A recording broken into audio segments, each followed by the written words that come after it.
24 hours away until the Missouri Valley Conference Women's Tournament being held in Evansville, where Valpo and Bradley will get things started off for us tomorrow. The winner of that one takes on the number 1 seed Murray State Racers. Welcome, everyone, to the Media Row podcast with me, Justin Miller, sponsored by Kelly's Little Nipper. Make sure to go check out Kelly's Little Nipper at 1701 East Grand Avenue in Des Moines. And if you do, make sure to tell them that Media Row sent you. Busy show today, as always. We're always busy here, trying to keep you entertained, and hopefully you enjoy it. Got a bunch of good messages about the coverage that we did in St. Louis, about the shows that we did, and just want to say thank you to all those messages. Got a few from people in like Northwest Missouri that were covering Ben McCollum back then, journalists that were saying that they were really impressed with the coverage that we did. So really, really appreciate those kind words. Always appreciate meeting you guys. So thank you. Thank you so much for being a part of this and continuing to grow this podcast. Hopefully, we can grow it into something really special. That's my plan. That's my goal. And that's my drive. So really busy show today. Hunter Phillips, the play-by-play announcer for the Drake women's basketball team, will be joining us to break down this conference tournament where, yes, the Drake women have an opportunity to also three-peat. Best time to be a Drake Bulldog. Hunter and I will talk about that because it's crazy to look back on of, the women have been good for a long time. They, with Jenny and now Allison, they've had great sustained success. With the men, it hasn't been that way. So now you have men's basketball, women's basketball at a top tier level. And then look at what football has been able to do. Football wins back-to-back PFL titles.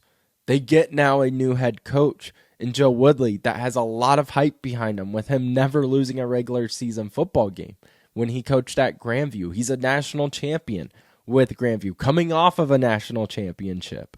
So it is just a great time to be a Drake Bulldog fan and a great time to really hop on and start following this program as a whole. So hopefully Media Row can be on the front lines for you. We wanted to be in Evansville. Again, just one of those things where money is just really tight. It's not an easy travel. It's about 9 hours. So I do apologize. Next year it's in Iowa City, so we will for sure be in Iowa City for that one. Should be a fun one next year, but we have a lot to break down for this year and who will punch their ticket to the big dance on the women's side. So without further ado, joining us now, one of my favorite people to really talk to and one of the best mentors I've had as a student and now outside of school.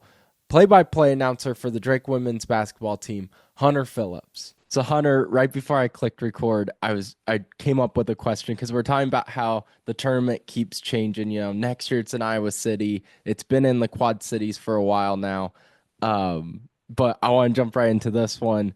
Do you think they'll ever do kind of like what the Big 12 does with having both teams play or both conferences in the same place? Why don't they just bring it back to St. Louis and do Arch Madness for both men and women? I think that would be a phenomenal idea, especially if you can get all of the fans really just in one area. And I think it's really neat that they've been able to spread it out here over the last few years. And, I'm going to be a little bit biased, but Moline, nothing really tops that. We call it Nap Center East. It was just an incredible atmosphere over the last several years. And I go back to when the tournament used to be held in St. Charles, so not that far away from St. Louis, and that was back during the days of Wichita State. They would bring in a lot of fans. That's when they were really, really good. Missouri State had a lot of fans as well. And even Drake, it would be well attended. That was, when Jenny Baranczyk first was the head coach, and they were really gearing up. And so to have it back in like a central location, Justin, I think it'd be a really neat idea. Just because, again, I think it'd just be a lot easier for the fans to be able to just go into one spot. But really looking forward to going to Evansville and just seeing how the city is going to welcome everyone. It's going to be really a fun weekend coming up. You were telling me that you're just happy you don't have to deal with crappy weather for the first time when you're traveling out there. I tell you, I mean, it's the Midwest in winter, right? It's not feeling like winter right now. It's going to be in the 70s down in Evansville. We'll take it. But, last week when we flew to Valparaiso, that's when we got blanketed with a blizzard here in Des Moines. And so luckily we were able to fly out safely, get there safely. And then just earlier on in February, had to deal with some bad weather going down to Murray, Kentucky, and Nashville. That's when they had extreme floods happening, and we also got hit with snow. I mean, it just seemed like everywhere in the country was getting impacted, and of course, that's when we had to fly, and we actually got rerouted to Nashville, so we had to kind of just do things on the fly a little bit. So, a shout out to Courtney Rush, director of basketball ops, and just our whole staff for making sure that everything runs as smoothly as possible. But yes, the sun is out. I'm just happy that we're not going to have any bumps along the way. It's a sign of good things to come here for later this week.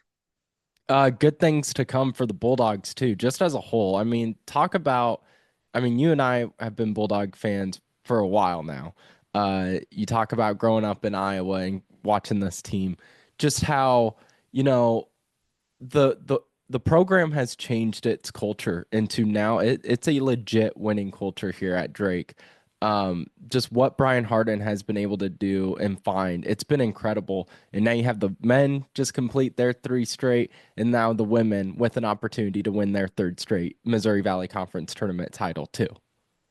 I mean, just saying that right there and hearing it, it's like, how many other programs in the country can say that? And there's none. I mean, it's incredible, and you can throw in the football program as well and the success that they have had. I mean, Brian Harden has done just such a phenomenal job of leading the athletic department, and Marty Martin as well. I mean, people don't forget that he came from Gonzaga, and he has a love for the game of basketball, and he knows that the game of basketball, especially at a school like Drake, if you can make it successful, not just on the men's side, but the women's side as well, I mean, it's going to bring so much positive attention and energy to your school and to your campus and to your community. And so they've really bought into that. And now we're just seeing the fruits of that labor really show itself. I mean, what Ben McCollum has been able to do, just I can't, and there's not enough words to describe, the season that he's been able to put together with his guys. And yeah, we're hoping that we can have the same kind of success. It's going to be a tough tournament in Evansville for our women's basketball team. But hey, you got the player of the year in the conference that's back, and a team that knows what it takes to win this time of year. Yeah, Justin, it's special because there were times where the programs at Drake weren't at this kind of a level or even close to it, and so you don't take it for granted. I mean, it's about soaking it all in. But yeah, it all starts at the top with Brian, who's just done a magnificent job of just being able to have this new standard at Drake, and it's just exciting to be a part of. And you bring up like just Coach McCollum, he's going to be a hot commodity in the offseason. Allison Pullman, is there any sort of rumblings about her opportunities to grow? Of course, as a Bulldog fan, would love to keep her just forever because she's one, an amazing person, super easy to talk to, always Yes. exciting to talk to. But two, is a fantastic coach. I mean, I don't think since she took over, they've had less than 20 wins. No, that's right. She is the only coach in program history to have 20 or more wins in their first four seasons, which is incredible when you consider the coaches that have been a part of this program. Not to mention, Lisa Bluter, who was just inducted into the Missouri Valley Conference Hall of Fame, and Jenny Baranczyk, who is doing an incredible job at Oklahoma. And so, I mean, yeah, I mean, it's certainly one of those questions that, as a fan of a mid-major program, you often, it's on the back burner, that when you're successful, like, is it, only a matter of time until a coach is going to take on a bigger opportunity. I'm not sure when it comes to Allison. All I do know is that if she were to take on a new opportunity, she certainly deserves it. And like you said, Justin, I mean, just a a great person. I mean, more than anything, I mean, it's so easy to work with Coach Pullman. She is so accessible, and the players just love to play for her. She's definitely a player's coach, and I just think that her style of play, it's really exciting. Fans love to watch it. I think the way that she's able to just really recruit, and not only that, develop players, and just being able to build that relationship. No doubt. I mean, she is someone that I'm sure is on the radar for a number of jobs out there. But yeah, yeah, for me, it's just trying to enjoy it while it lasts. And, yeah, hopefully, I mean, we'd love to have Coach Pullman on for as long as we can. But if there were an opportunity, it's about the timing and what's out there. And if she decided like now's the time, then I would just be super, super happy for her. But I know that she would love to get another conference tournament title here this March. Before we start breaking down the conference tournament, the last time we haven't had you on since kind of the middle of the regular season. So I want to talk about just how it ended. I was looking at the preseason poll and how, it shaped out or how it shaped out. It seems like it kind of went as people expect. The top five teams are kind of in their similar spots with a few changes. I think Illinois State, they were projected at 7. Now they're the fifth team. UNI was 2. They're down to number 6. Outside of those two, it doesn't feel like there's really any surprises to me who didn't get to watch as many games as you did. Were there any teams that surprised you at the end of the regular season? Well, certainly Valparaiso. They were a team that surprised our Bulldogs and how they were able to just really rally there. That's really one of the trickier venues in the conference at the Athletics Recreation Center in Valparaiso, Indiana. And so they're a team that they can catch fire a little bit here in this tournament in the way in which they play. But yeah, really no surprises. I mean, that Missouri State, even though they lost a number of players in the portal a season ago, that they were going to be able to retool and be back in that position. Beth Cunningham has done just a great job. Probably going to be the coach of the year in the league. Just how she's been able to bring in not only players through the portal, but then also getting really contributions from second year players that have developed nicely. I mean, they have a deep team. So Missouri State, no surprise to see them there. For you and I feel for Tanya Warren and her team, because again, another season where unfortunately the injury bug struck them. What could have been if Grace Buffelli would have been healthy? I think you and I would have definitely been one of those top 4 teams. I mean, they're still a dangerous team. Don't get me wrong. I mean, with as long as they have Maya McDermott and Cable Lowby, like they're going to be in games. Riley Goebel has had a fantastic season for them. Shatia Wettering's been dealing with some injuries, and so it's been unfortunate for them. What could have been for that squad. Illinois State, again, with them, they're always going to be a feisty team. They have a veteran point guard in Maya Wong. They too had to kind of pick up some new pieces there in their front court. They lost quite a bit, and they've gotten some really nice contributions. Getting Nevaeh Thomas transferring in from Evansville, she's been a big piece for them, as well as Addison Martin, Elise Knutson coming in. She's like I think third amongst active career scorers in the country, spanning D1 to D3.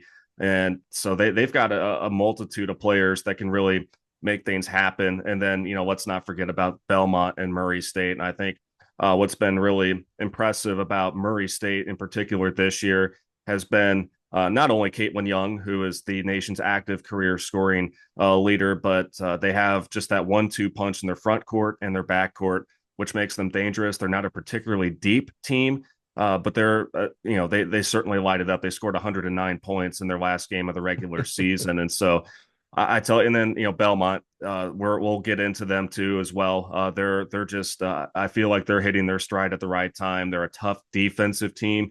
We saw them when we played them at the Knapp Center, and that, when they're able to establish their tempo of play, like they're really, really good. And Bart Brooks is one of the best coaches, in the mid-major ranks. And so they say the Valley runs deep, Justin, and that's really the case here. It's going to be a tough road for no matter who is going to end up cutting down the nets there in Evansville.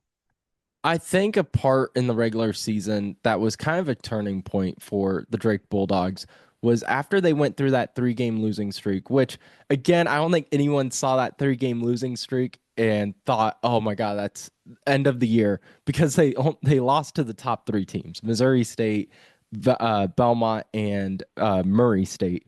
But then they go on that revenge tour. They go on a nice long winning streak after that. They beat 2 out of the 3 teams they lost to, only losing to Missouri State in overtime again. They were right there. That just felt like a turning point to me. Is that kind of what you thought in your head too for this team? That was after you saw them overcome that adversity, that they were going to be okay and get to this point that they are now of getting a first week bye or first day bye, I should say. Yeah, I would say that definitely really turned the momentum a little bit, if you will, for the season because yeah, no doubt. I mean, you lose back-to-back home games. I mean that hardly ever happens in Valley play. No matter if it's under Coach Pullman or Coach Baranchek, and Belmont and Murray State, they just came in with great game plans, and for them to get a sweep, in the state of Iowa, topping UNI as well. I mean that's really, really a tough thing to do. And so those are, really just kind of the ebbs and flows of the season. Then, after that, I think what really helped them was so they fell at Missouri State as well. And that was one where, unfortunately, with it seems like this year, no matter if it's men's or women's basketball, overtime with Missouri State, that's Yeah, the way what that is up with that? I don't know. And unfortunately on our side just came up on the wrong end of it. And it was just Missouri State, forcing overtime and we just couldn't quite finish it out. And so I go back to the practice in between that drive, Justin, from Springfield, Missouri to Carbondale, Illinois, which if anyone's ever made that drive, it's pretty adventurous, but it's like a 5 hour drive. And so we practiced in between at Missouri S&T. And again, this was when the team was on that 3 game skid, coming off just a heartbreaking overtime loss. And Coach Pullman just basically brought the team together and just said, "Hey, we gotta get back to the basics of who we are, and get back to our identity." I mean, they were coming off a game in which they had about 25 turnovers, and Missouri State's a good defensive team, but a lot of those turnovers were self-inflicted, and so it was just a matter of hitting the reset button a little bit and just, I guess, more than anything, just really simplifying things at the end of the day. And so they came out of that practice, and then the next morning when they played, or when they went to shoot around at Southern Illinois and then played later that afternoon, you felt like this team was ready to go, like they were ready to put that past them. And certainly, I mean, they won 93-66 against Southern Illinois, and then at home beating UNI. That's always a big deal. Then reeling off the victories over Illinois State and Bradley for Des Moines' hometown team weekend. And then, like you said, then being able to legitimize that run by defeating Murray State in a high scoring affair in Kentucky to start. And then, the first of several 30 plus point scoring performances from Katie Dinnebier at Belmont, where Unreal. she made 9 threes. I mean, like Drake was not going to walk away from Nashville without a win that night. And so, yeah, that just started off just a really, really fantastic run for them. And an unfortunate falling to Missouri State on senior day. Give the Lady Bears all the credit with how they were able to just really finish things there in the final seconds of regulation and then executing in overtime. Valparaiso, that was one that just really slipped away from them as well, up by 20 in the third quarter, and give Valparaiso credit because they just played really, really hard and got after it on the glass and had second chance opportunities. But I think the UIC win, because that's a place that's also really tough to win at. I mean, UIC at home, they've beaten Missouri State, they've beaten Murray State there on that home court, as well as UNI. So I feel like that was just the exclamation point that this team needed to be able to, okay, say, all right, we've got the momentum now that we need here to make a run at the MVC tournament. You brought up Belmont and Nashville. You being a huge country music fan, is that your favorite trip to do every year? Belmont, it's a beautiful campus first and That's what foremost, and I've heard. When I it's was in St. Louis, everyone was telling me that like if I ever get the opportunity, I have to go see a Belmont game. Yeah, you do. It's very pristine. It's a really like kind of luxurious looking campus, and it's right near the neighborhood called Music Row.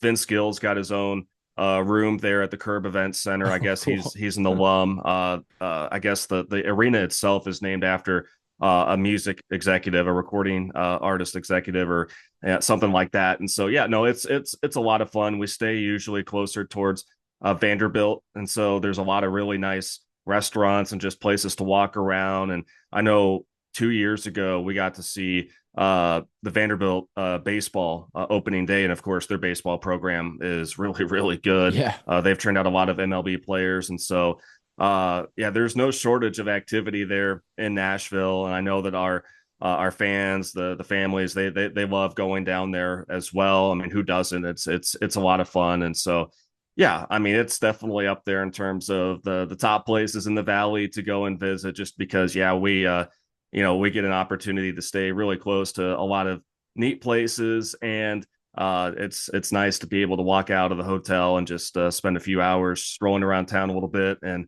then getting focused to basketball. Um, Back to the conference tournament, they have Murray State at number one, Missouri State at number two. Out of those two, I feel like Missouri State was the better team, or maybe in my opinion, they just feel more balanced. You brought up how Murray State is a really good offensive team. They can put up points in a hurry, but I just felt like the Bears were more of a balanced team. Is that how you felt too watching them this season? Yeah, I would say so, and I would say too that Missouri State's depth is really a bigger strength of theirs than that of Murray State. I mean, don't get me wrong. I mean, Murray State, that starting five. I mean, if you're not ready to defend, like they seldom give up the lead. I mean, they're a team that, no pun intended, it's off to the races for them. I mean, that's how they want to play. And for Rochelle Turner, she really had to pivot what she had to do after the team left the Ohio Valley Conference to go to the MVC, where really just had to shift how this team was going to play stylistically. And to be able to do it in a short period of time, really impressive. But in terms of like, okay, if you're going to win a championship and if you're going to, play multiple games in multiple days, I feel like the way that Missouri State has, like you said, had that balanced effort in their front court with Sarah Linthicum, as well as Lainey Douglas, who's had a great freshman season. Kamen Beckemeyer coming off the bench. She had a big game against the Bulldogs. Lacey Stokes is one of the best two-way guards that the conference has to offer. Kira Daniels makes a lot of moves, and she makes those shots when it matters. And then Paige Rocca as well. I mean, she was on their Sweet 16 team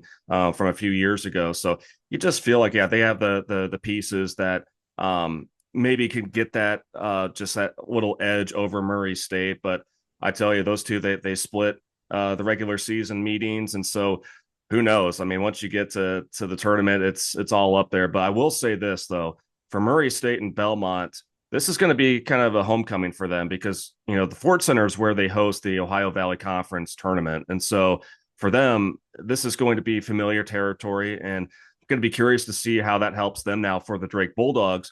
Their first conference game was at Evansville, but they played at the Ford Center as part of a doubleheader that day for Evansville men's and women's basketball. So at least the women at Drake, they have that experience of playing in there. It's very much different than playing at the Meeks Family Fieldhouse on the campus there at the University of Evansville. So those are some of the other little storylines as well to keep an eye on. That again, Murray State and Belmont, they've played a lot of basketball games there in that gym. I had no idea that's where the Ohio Valley Conference Championship was held. No Yep. idea. So, yeah, and then we were talking earlier about like Drake fans being able to travel. It's not an easy travel to Evansville. So, it's going to be interesting to see how the fan bases how many fans Drake is able to get and how that impacts this tournament too. Do you mind going through the first round games with me and seeing kind of hearing Sure. your predictions? Yeah, let's All do right. it. So first one up tomorrow will be Valpo and Bradley. Valpo being the 8th seed, Bradley being number 9. Winner takes on Murray State. Kind of feelings about that one. What have you seen from those two teams? Who do you like winning that one? Well, I mean, obviously the recency bias is going to hit me here because Valparaiso beat Drake just the other weekend, and I believe that these two met 2 weeks ago, and it was in Peoria, and I want to say that Valparaiso hung on to win that one. They were up pretty big, and then Bradley came back. Bradley's been playing some really good basketball here over the last month or so. But I think I'm going to give the edge to Valparaiso. Leah Ernest is one of the hardest working players that the Valley has to offer. I mean, she is just everywhere on the floor. She can shoot the three. She's someone that just can really make things happen in the post. And this is a Valpo team that makes you work because they lead the conference in steals. They have very active hands. And when they're able to work in transition, that's when they're at their best, especially when they start making threes. They've got a lot of really good 3-point shooters. And so I'm going to take Valparaiso. But again, those two really fought hard in both of their matchups this season. But and I wouldn't be surprised if Bradley came out on top. But I'm going to go with Valpo there in game one. Now the game that Bulldog fans will be eager to watch, and I'll be tuning into for sure. Illinois State taking on SIU. That winner of that game takes on the Bulldogs. Fifth seed is the Redbirds. 12th seed is SIU. Who do you like in this one? Illinois State has impressed me throughout the season too. We mentioned earlier in the show they were preseason 7th pick. Now they're up to number 5. Yeah, it's to me, Illinois State is going to win this one, I think, with rather ease. And I think they played actually Southern Illinois either to close out the regular season or here just recently. And, it's been a tough year for Kelly Bond White there at SIU. They have some really good pieces there, but collectively as a team, they just have not been able to string together a whole lot of success this year. Illinois State, they're going to come in, I feel like, really, really motivated, kind of with a chip on their shoulder, and that they were left out of the top 4, so they didn't get that first round bye. And so, yeah, they've got like I said, a couple of seniors that are really important to them, and they've led them to a lot of wins. So I expect Illinois State to meet up with the Bulldogs there coming up on Friday. And Drake was able to sweep Illinois State during the regular season, but we all know at the Knapp Center that game really came down to it. And so, yeah, whenever the Bulldogs and the Redbirds take on one another, it's always a must watch because it's a lot of back and forth play. But in terms of the first round, I think Illinois State will get past SIU. And plus, you have the storyline too of that being Alsma's former team as well. I know That's she right. doesn't Yeah. like to play into that storyline when I ask her, but I always feel like that's kind of a coach speak answer. I like to think that she still has that chip on her shoulder, but she's been so good this year. I'm so excited to see what she does next season, as I'm assuming kind of going to be looked upon as a leader of the group. Yeah. So I'm really excited about her. But moving forward, you have UIC in Evansville. The winner takes on Missouri State. Yeah. So Evansville, they certainly, they again, they haven't had that string of success, kind of like Southern Illinois. They've got some really good freshman players. Cameron Runner's probably going to be on the all freshman team. Maggie Hartwig is having a really good sophomore season, but I think UIC, this is a team, Justin, that has 11 seniors on its roster. So we were there for their senior day and they had the ceremonies afterward. 11 seniors on Take this 30 team. minutes to get through them all. Oh, and plus they had 2 senior managers. So they had 13 Oh, total seniors geez. that they celebrated. So, I like Coach Bracy and what she's been able to do in her short time there with the Flames. And they're a team that they very much go as far as their front court takes them. And I think that they'll just be a little too much to handle for Evansville. I know that I'm sure Robin Scher, the head coach for Evansville, they're just happy to be able to represent their hometown there in the MVC tournament. A neat opportunity for them, but that's a tough matchup right out of the gate with UIC. And so I expect the Flames to match up with the Lady Bears eventually later on in the week. And then finally, UNI taking on Indiana State. Mentioned how UNI is kind of hit with that injury bug right now, but Maya McDermott, always dangerous on the court. Always dangerous, and I say it about her and Katie Dinnebeer. Don't let that smile fool you because they can just get after it. And so Indiana State, I mean, when Drake hosted them for the one and only meeting a few weeks back, that was that wild first quarter where I think there were 65 points combined scored, and just couldn't believe it. I mean, Indiana State, they're a team that they can get off to a good start, but then it's just they kind of fall flat afterwards. But I really do like what Mark Mitchell has done there in season number one, and being able to retain a lot of the players from last season's team. But I mean, again, for this senior class, I feel like, and then, I have to mention Emerson Green as well. It's been nice to see her really, since she's gotten back into the starting lineup, she's been playing at a high level for them. And so, they beat Belmont the last time they faced them in Nashville, and that could set up for an interesting game there at 8:30 there on Friday. But I think in terms of game one, the Panthers, they're going to come away with the victory there over the Sycamores. So now, after looking at the first round and just this tournament in general, is there a dark horse team that you like that maybe the casual Valley fan would be surprised if they had a deep run in this tournament, but you, as someone who's watched the Valley, paid attention to it really closely, is there a team, a dark horse team that you wouldn't be surprised if they had a nice run? Well, I'd like to say it'd be Drake, being the 4 seed, and that we're kind of flying below the radar, but we're not. I know that there are many folks with certain outlets, ESPN and others, that have picked us to win the conference tournament because, again, you're the champs until someone unseats you. And so, I mean, I look at a team like Belmont at the number 3 seed. Like I said earlier, I feel like they're really starting to play well at the right time, and they've got arguably the best backcourt in the Valley there with Tootie Jones, excellent defender, excellent scorer. Jalen Banks, the reigning freshman of the year. Adding Kendall Holmes during the offseason was a big addition. Kendall Cheeseman's been playing very well for them. Carmen Harrison off the bench. They just have a lot of pieces that, again, Bart Brooks, he's one of the best coaches. He's cut down the nets there at the Ford Center before winning several tournament titles there for Belmont when they were in the OVC. And so I would not be surprised at the very least if they are a team that ends up winning the whole thing. Again, I know they're the number 3 seed, but I feel like there's not a whole lot of chatter around them. A lot of people are talking about Drake. They're talking about Murray State, rightfully so, Missouri State in their final year in the Valley. But I do feel like Belmont, this may be the time where they end up winning it all. They certainly have what it takes. Illinois State, they certainly, if they somehow were to get past Drake in the quarterfinal round, I mean, look out for them. But again, now you're talking about, kind of like on the Valparaiso side, on the men's side of things, where they almost were able to beat Bradley and make it to the Arch Madness final, where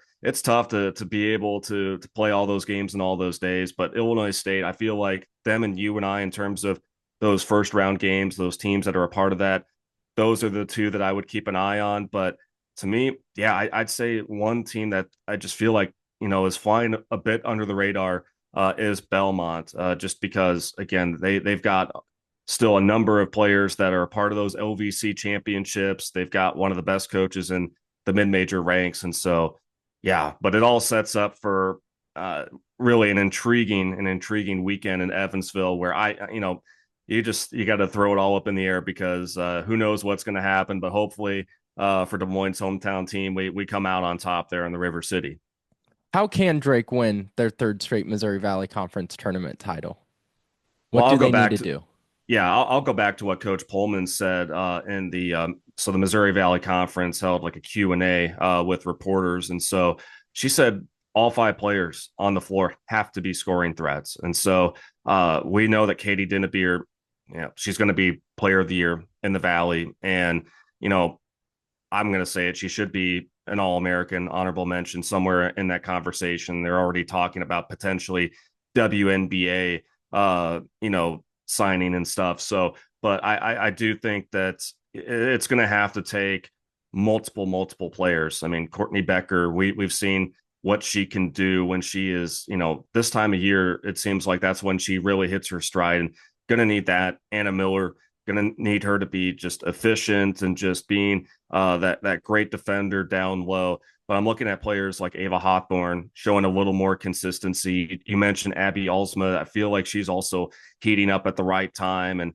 once she gets going, and she's also been a really good facilitator here down the stretch as well. But you have Brooklyn Daly coming off the bench. You got so many capable scorers, and that I think that's the thing. And Shannon Fornshell, also a player that she can get going as well. So I feel like it's really going to take like that total team effort, no doubt. But like Coach Pullman said, everyone has to be a scoring threat. It cannot just be Katie deep into the shot clock, and so it's gonna take it's gonna take all hands on deck. There's no doubt about it. But if there's any team that knows what it takes, again, when you have that winning experience in your back pocket, I mean that can certainly be the difference at the end of it. But no doubt, it's going to take really the efforts of multiple players to get the job done there in Evansville.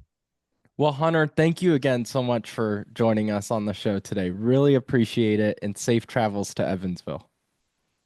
Yeah, Justin, appreciate it and appreciate all of your coverage. Had a Thank lot you. of fun watching all of your stuff down there at Arch Madness, and yeah, just it's a great time to be a Bulldog, and hopefully folks can tune in to our broadcasts and just yeah, buckle up for another weekend here in March. Excited to get after it, and yeah, thanks again for having me. A huge special thank you to Hunter Phillips for making time for Media Row. Means the world because he has to travel later this afternoon with the team to Evansville. So he's got a busy day, and to be able to wake up early, join me on the show just means the world, and one of the many reasons why I look up to him as a mentor and just always admire the work he puts out. So make sure to listen to his broadcast on Friday. You can listen to it on 1350 ESPN Des Moines. Always great stuff from Hunter. Won't be the last time that you hear from him on this show. So thank you to Hunter Phillips. And before we wrap up today, need to give a shout out to our title sponsor in Kelly's Little Nipper, which I was thinking about the other day. I haven't told you guys about the punch cards. So when you go to Kelly's Little Nipper on 1701 East Grand Avenue in Des Moines, make sure you pick up one of these punch cards. And after 10, you'll be able to get something free, and you're able to sign your name, and then they put it up on the ceiling, and you walk in there, and there's just thousands of people. And so I've yet to get, to that 10th free drink, but I'll be able to get there here soon because it's starting to be warmer, it's starting to be golf season, and like I said, it's a tradition to always hit up Kelly's Little Nipper and hang out with all the great people there. Amazing food, great beer, and also so many cool events happening at Kelly's Little Nipper here, live music, among other things. So go check out Kelly's Little Nipper, and as always, make sure to tell them that Media Row sent you.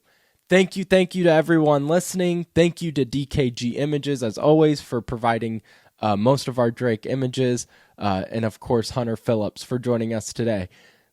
Missouri Valley Conference Tournament tips off tomorrow with Valpo and Bradley. Be sure to follow along on social media as we'll be giving updates throughout this weekend over all the games, Drake especially. So make sure to follow along and have a great, safe weekend. We will see you Friday at 2 o'clock.